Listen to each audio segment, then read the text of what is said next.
Chuta! Chuta! Vai, Éder, chuta! O pé direito de Éder. O Euro 2024 no olhar da secção de desporto do público. O Euro 2024 acabou, já não interessa para nada, venha ao mercado de transferências e a pré-época do futebol português. É assim que o país olha para este europeu de futebol, desde que a seleção portuguesa foi eliminada há 5 dias pela França nos penaltis. O Euro simplesmente desapareceu das nossas vidas. Claro que o Euro ainda está a acontecer na Alemanha, mas sem Portugal. Aliás, os portugueses já vieram todos embora, os jogadores, os treinadores, os dirigentes, os árbitros e os jornalistas. Já foi desmontado o arraial português no Euro. Como acontece sempre nestas coisas, a pergunta recorrente é: e agora? Será por aqui que vamos em mais um episódio de O Pé Direito do Éder, que, só para este episódio, também podia ter o nome de O Penalti ao Posto do João Félix, a previsibilidade de Roberto Martínez ou o lugar cativo de Cristiano Ronaldo. Futuro, então, é a palavra-chave deste episódio, o futuro imediato e o futuro a médio prazo da Seleção Nacional.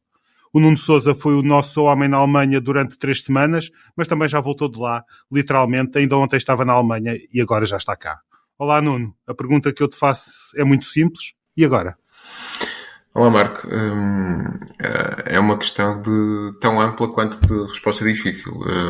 Agora há que planear já o próximo ciclo, que é o que eventualmente interessa, e o próximo ciclo é já a Liga das Nações a partir de setembro, dupla jornada em setembro, depois mais uma dupla jornada em outubro e outra a fechar este ciclo em novembro.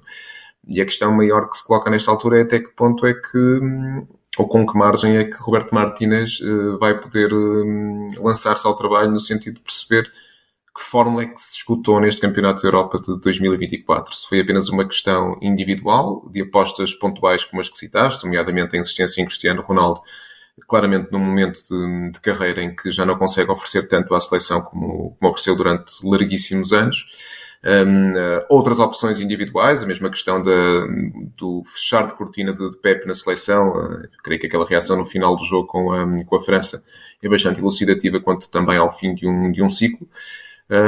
E depois mesmo a questão bastante mais abrangente, transversal se quisermos, do modelo de jogo, de uma ideia de jogo que, não tendo ficado provado que não resulta na totalidade, percebeu-se que também tem algumas fragilidades, nomeadamente frente a seleções que não queiram assumir tanto o jogo, e eu creio que esse é um problema que terá de resolver, até porque na próxima ronda de jogos Portugal enfrentará uma Croácia claramente que quererá discutir o jogo e que conseguiu vencer Portugal de resto na rota de preparação para este Euro 2024, mas também seleções mais frágeis como a Polónia, que esteve presente também, mas que me parece que não tem tantos atributos, e portanto nesse sentido eu creio que há que rever a matéria e perceber se é com este grupo que vamos querer atacar a próxima competição, e sendo com este, se é com a mesma fórmula que vamos a jogo, porque claramente há algo que ficou por provar neste europeu, e a eventual valia das alterações estratégicas que o selecionador promoveu num ou noutro jogo. Fala-se muito desta seleção como tendo presente e futuro. Em relação ao presente eu não tenho qualquer dúvida,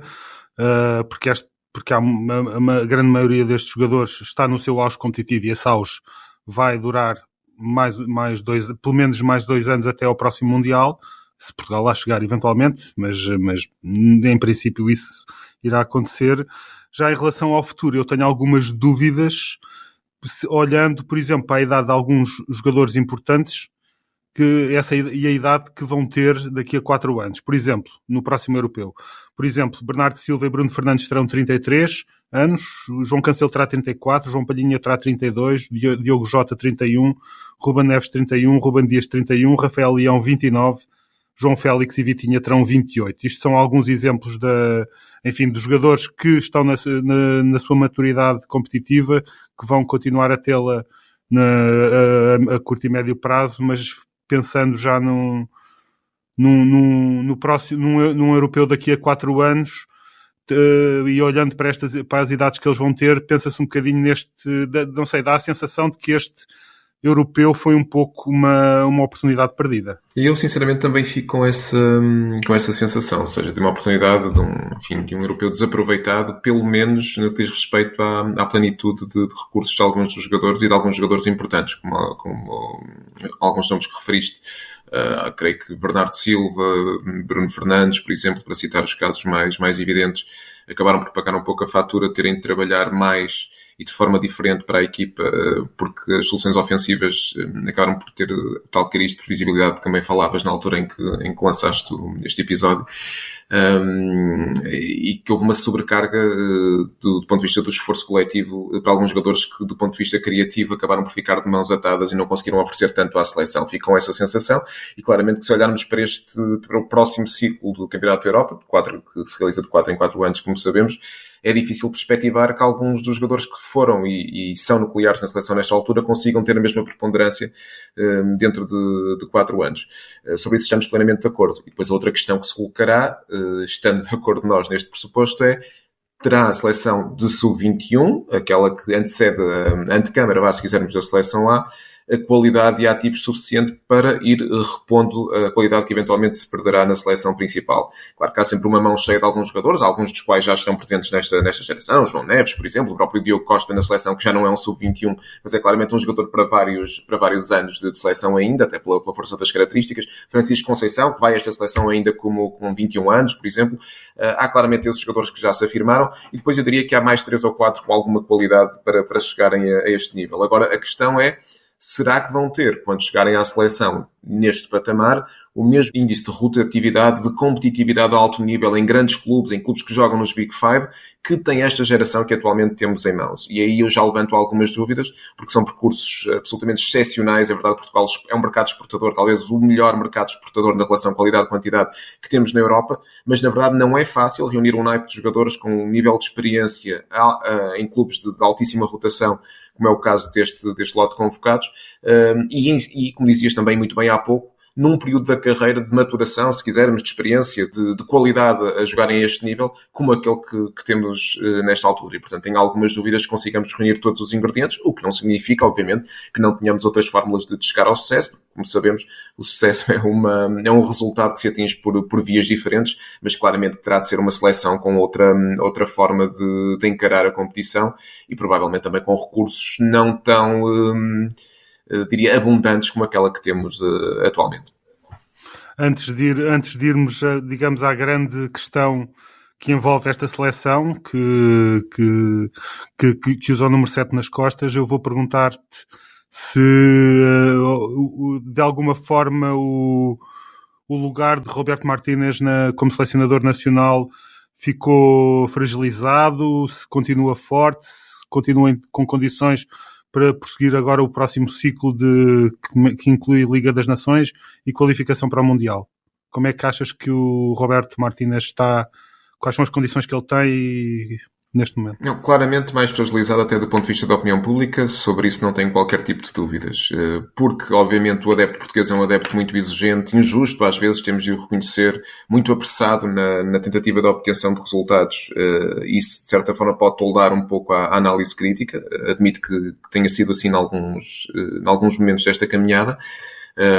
Por outro lado, eu creio que o próprio selecionador terá de fazer uma reflexão interna e perceber que alguns dos argumentos que foi aduzindo para explicar as opções que tomou não têm, enfim, alicerces seguros, não têm, se quisermos, até continuidade depois naquilo que foi o resultado dos jogos seguintes, e nesse sentido terá de rever um pouco a matéria e se calhar dar um ou outro passo atrás para que a equipa possa progredir. Mas a questão magna que se coloca é claramente da coragem, se quisermos, eu creio que é a palavra certa, para tomar a decisão que tem de ser tomada se Cristiano Ronaldo continuar a exibir-se a este nível, e é pouco crível que consiga disparar no bom sentido, ou seja, consiga voltar aos índices de qualidade, de definição, de eficácia, como estão em tantos outros torneios, e essa é uma questão que, enfim, acaba por mexer com toda a dinâmica da equipa, até se quisermos talvez não com o sistema, mas com o modelo de jogo, porque um avançado diferente de Cristiano oferecerá à equipa soluções diferentes também, e portanto eu creio que é esse exercício que Roberto Martínez tem de fazer, que é também um exercício de autoridade, se quisermos, porque não apagará nunca a impressão que deixou nos portugueses, de que de uma forma ou de outra, por muito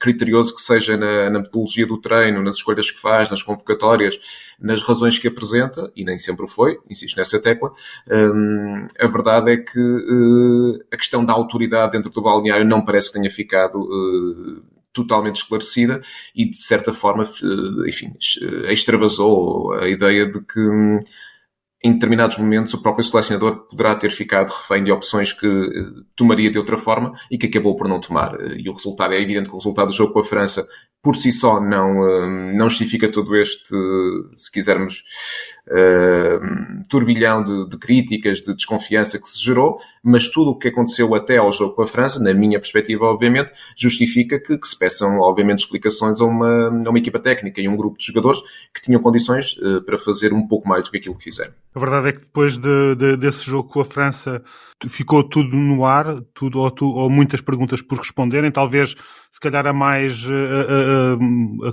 questão mais que foi a única questão que foi respondida foi de facto a continuidade de Pep na seleção, que percebeu-se perfeitamente que para ele foi um fim de ciclo na seleção portuguesa e faço aqui uma parte para dizer que Pep foi um gigante na defesa da seleção portuguesa durante este Euro e em muitas outras campanhas, portanto acho que ficará para a história como um dos melhores, se não o melhor defesa central da história do futebol português e da seleção portuguesa.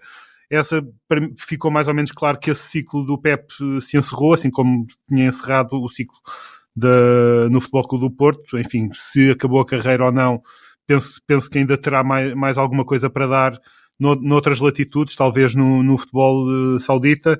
A outra grande questão que não foi respondida, até porque o próprio também não se deu à pergunta nessa própria noite, é a continuidade de Cristiano Ronaldo na seleção.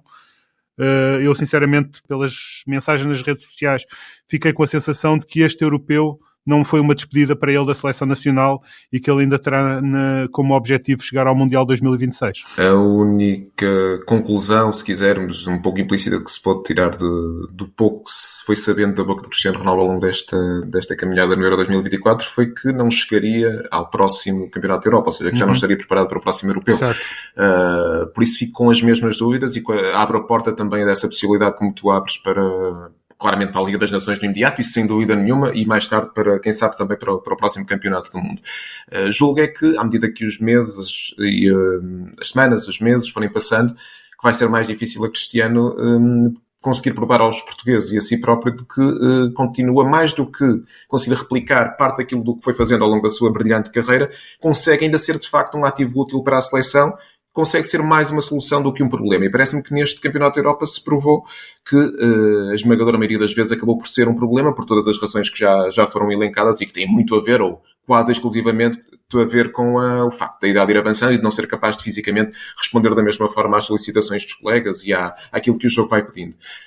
Mas acredito que na cabeça de Cristiano ainda possa estar a possibilidade de chegar a 2026 exatamente, para o próximo Campeonato do Mundo, mas em bom rigor, sinceramente, quem tem de tomar as decisões, quem faz as convocatórias, quem decide quem joga e quem não joga é o selecionador nacional, e parece-me que se o selecionador nacional chegar à conclusão de que Cristiano ou qualquer outro jogador nas mesmas circunstâncias não tem a capacidade de ajudar a seleção nos moldes em que a seleção necessita, tem que tomar a decisão difícil ou fácil, independentemente da envergadura e do estatuto do jogador que é alvo da decisão, de ir para outros caminhos. E, sinceramente, aquilo que vimos neste europeu aponta-nos nesse sentido. Claramente a seleção precisa, enfim, de outro tipo de avançado que seja capaz de oferecer mais à equipa do que Cristiano ofereceu durante este torneio. De facto, o Cristiano Ronaldo, é preciso não esquecer, já anda nisto, já anda nestas coisas da seleção portuguesa há mais de 20 anos. Precisamente, começou no Euro 2004 nestes grandes torneios, nos grandes palcos, e fez agora precisamente 20 anos de alto nível, de alto rendimento. Portanto, é um caso anormal no bom sentido de longevidade, mas nenhum jogador é eterno, como é evidente, e claramente que se percebeu que ou pelo menos foi durante este Euro 2024, uma sombra do jogador que já provou ser durante tantos anos. De facto, o que nós estamos aqui a falar não é de substituir Cristiano Ronaldo, porque Cristiano Ronaldo é insubstituível. De facto, por tudo aquilo que mais de 200 jogos na seleção, 130 golos, recordes atrás de recordes e longevidade no topo. De facto, é um jogador único, insubstituível, que de facto que levou um pouco Portugal às costas durante muito tempo. E agora que de facto parece que teria finalmente uma geração e uma equipa com pernas e para o acompanhar, é ele que infelizmente vai ficando um bocadinho para trás. Mas, enfim, tudo isso, tudo o que pudermos dizer sobre o futuro imediato da seleção e especificamente Cristiano Ronaldo é um pouco especulação. Enfim, o que é certo é que o europeu continua. Vamos ter a final daqui a uns dias e pronto. E quando voltarmos com mais um episódio deste podcast do Pé Direito do Éder, é disso que iremos falar, da final do Euro 2024. Até lá, eu despeço-me. Um abraço, até à próxima. Um abraço e bons jogos das meias finais para todos. O público fica no ouvido.